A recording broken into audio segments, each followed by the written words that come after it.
Hi, I'm Sorrowex, and welcome to Nothing Bad to Say. Today, I'll be talking about A Hat in Time, an indie adventure 3D platformer. In these reviews, I'll cover 5 things: gameplay, art style, music, enjoyability, and story, or the game's method of reviewing. Pretty clever. Let's jump right in. With most 3D platformers, I use a controller. This is just easier for me to control the camera and the movement of Hat Girl, and it plays flawlessly. The main focus feels like it's the movement.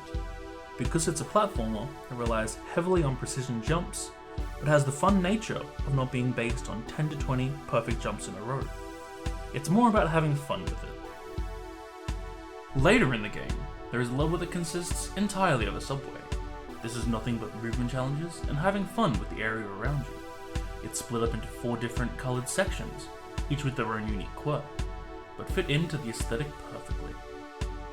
That being said, because it's a movement-based game, the boss fights aren't so combat focused as they are dodging projectiles or following a specific path. This makes the boss fights enjoyable without feeling like it's punishing the player.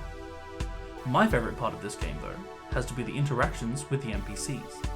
Each one has a personality, from a legit, actual mafia, to crows that want to steal your personal information, to talking ghosts who you sign a contract to for your soul. Each one is unique and adds something to the story. You'd be missing out if you didn't speak to most, if not every one of them.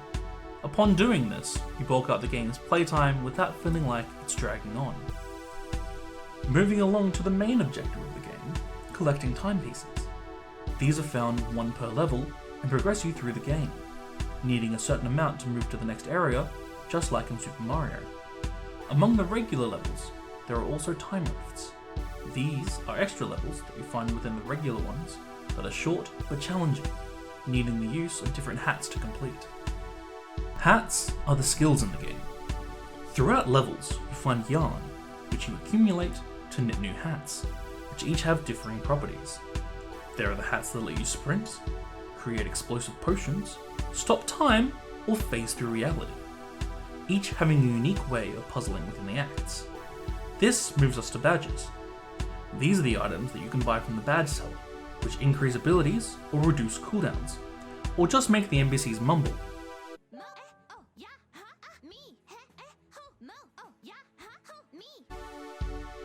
It's this type of humour and creativity that lend itself well to the game. This game is very cute, to say the least. Everything looks smooth and well polished. The NPCs act very fluid and have a charm to them. The models are well crafted and are animated beautifully. Animation is a very prominent part of this, because when you play as Hat Girl, each jump feels very soft and airy and part to the atmosphere. Each area has a welcoming vibe to it. Even the dark forest has a calming effect. Eventually. Each chapter is based in a different location: Mafia Town, movie studios, cruise liners, and the aforementioned subway. Each chapter and act is set apart by different moods, lighting, and the general feel of each area, making each chapter a uniquely differing experience. There are many parts of Hat Girl that you can customize. The look of each hat can be changed, as well as the palette of her clothes. These range from dark blacks and purples to bright colours, adding a nice level of personality for the player. I hadn't taken much notice of the music on my first playthrough, but replaying it recently, it dawned on me that it's amazing. So perfect for each location. The nail-biting parts feel as such, the melancholy moments are relaxing, and the boss fights have a very nice intense music to accompany them. Speaking of, the music for the boss battles move away from the calm nature of town to a nice rock soundtrack. Each one taking the main theme and adding to it masterfully. Such fights as the Mafia boss, Snatcher, and the Moustache Girl are great tracks to fight to. The soundtrack as a whole is created with a fun and enjoyable atmosphere in mind. This game is incredible.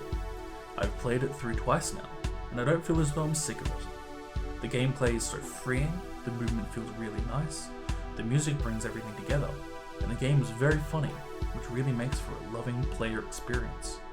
It shows how much the developers really put into the game, to each NPC having a specific dialogue, all the way to the end act where it comes crashing together, and it's beautifully tied up. This game is clearly one for the ages. I haven't met a person who doesn't like some part of A Hat in Time. Its price is steep, still costing near $50 Australian, but I can't recommend it enough. You'll get an intense amount of playability and replayability. The Hat in Time community is massive, and as previously stated, people love this game. They also create custom levels to add on for the player experience. It's not very long, maybe 15 to 20 hours if you're a new player, but the custom levels are a big part of replaying this masterpiece. The story of A Hat in Time is a very unique one. Hat Girl is headed home when she passes through Mafia Town territory. They crash through a window, accidentally opening up the vault of timepieces, which have been powering a spaceship. Now stranded in space, Hat Girl must traverse new and different areas to find each timepiece that was lost, making friends and enemies, or frenemies, along the way. Obviously a rare possession to have, most of the timepieces that are found are kept, but I need to head back home fuels Hat Girl. It's a very simple yet effective story that is both entertaining and eye-catching. As a final word, A Hat in Time is a great game. From the smooth platforming, the cute animation, and the story that is heartfelt. With these in mind, I have nothing bad to say. I also stream over at twitch.tv/Sorrowex. Come and say hi. Be sure to like and subscribe. Thanks for watching.